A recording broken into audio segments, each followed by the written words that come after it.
Praise lord, హల్లెలూయా. దేవుని నామానికి స్తోత్రాలు. మీ అందరికీ నా వందనాలు తెలియజేస్తున్నాను. ఈ దినం కొరకు దేవుడు సిద్ధపరిచినటువంటి మాటలు, ప్రియ సహోదరి సహోదరుడా, నీ జీవితంలో నీ యొక్క చెడు వ్యసనాలు, చెడు సావాసాలు, చెడు అలవాట్ల కారణముగా నీ యొక్క బంధువులకి, నీ యొక్క స్నేహితులకి, నీ యొక్క సొంత తల్లిదండ్రులకే దూరం అయిపోయినటువంటి స్థితిలో నీవు ఉంటున్నావా? వెలువేయబడినటువంటి పరిస్థితుల్లో నీవు ఉంటున్నావా?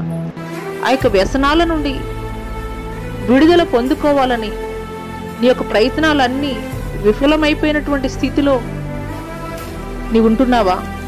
అయితే ఈ మాటలు దేవుడు నీ కొరికే మాట్లాడుతున్నారు. ఒక కుష్ఠరోగి ఆయన యొద్దకు వచ్చి ఆయన ఎదుట మోకాళ్ళుని, నీకు ఇష్టమైతే నన్ను శుద్ధినిగా చేయగలవని ఆయనతో చెప్పి ఆయనను వేడుకొనగా ఆయన కనికరపడి చేయి చాపి వానిని ముట్టి, నాకిష్టమే, నీవు శుద్ధుడు కమ్మని వానితో చెప్పాను. వెంటనే కుష్ఠరోగము వానిని విడిచని గనుక వాడు శుద్ధుడాయను. హల్లెలూయా. ఈ మాటలు వింటున్నటువంటి ప్రియనేస్తమా, ఈ యొక్క సందర్భము యేసుక్రీస్తు వారు సువార్త ప్రకటిస్తున్నటువంటి క్రమంలో ఒక కుష్ఠరోగి ఆయన యొద్దకు వచ్చి అడుగుతున్నాడు. ఆయన ఎదుట మోకాళ్ళుని, అయ్యా నీకు ఇష్టమైతే నన్ను శుద్ధుడిగా చేయమని యేసుక్రీస్తు వారిని అడిగినప్పుడు యేసుక్రీస్తు వారు ఆ యొక్క కుష్టి వాణి మీద కనికరపడినటువంటి దేవుడు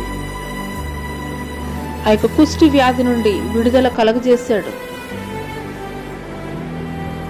అదే రీతిగా ఈ మాటలు వింటున్నటువంటి ప్రియనేస్తమా, నువ్వెన్ని సంవత్సరాల నుండి పాపానికి బానిసైపోయినటువంటి స్థితిలో, చెడు వ్యసనాలకి బానిసైపోయినటువంటి స్థితిలో, వాటి నుండి విడుదల పొందుకోవాలని ఎన్నిసార్లు ప్రయత్నించినా కానీ నీ ప్రయత్నాలన్నీ విఫలమైపోయినటువంటి స్థితిలో, నిరాశలో నీవు ఉంటున్నావా? అయితే ఒక కుష్టు వ్యాధి కలిగినటువంటి ఒక వ్యక్తి ఏ రీతిగా దేవుని ఎదుట మోకాళ్ళలోని, అయ్యా నీకు ఇష్టమైతే నన్ను శుద్ధినిగా చేయమని అడిగాడు. అదే రీతిగా ఈ మాటలు వింటున్నటువంటి ప్రియ సహోదరి సహోదరుడా, నీవు కూడా మోకరించి అడగలవా? అయ్యా నా ప్రయత్నాలన్నీ విఫలమైపోయినాయి, నా బంధువుల్లో, నా స్నేహితుల్లో, నా కుటుంబంలో నేను ఒంటరిని అయిపోయాను నా యొక్క చెడు వ్యసనాలని బట్టి. కానీ ఈ దినము నీ ఎదుట నేను మోకాళ్ళుని అడుగుతున్నాను, నీకు ఇష్టమైతే నా యొక్క బలహీనతల నుండి నాకు విడుదల కలగజేయమని నీవు అడగగలిగే స్థితిలో ఉన్నట్లయితే మరి నిశ్చయముగా దేవుడు నీ మీద కనికరం చూపేటువంటి వాడు. నీ యొక్క బలహీనతల నుండి దేవుడు నీకు విడుదల కలగజేసేటువంటి వాడు. నిన్ను శుద్ధునిగా చేసేటువంటి దేవుడు.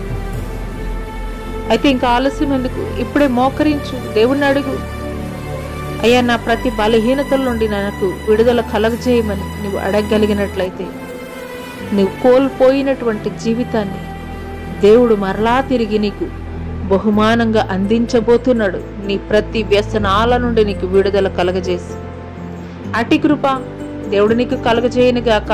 ఆమేన్.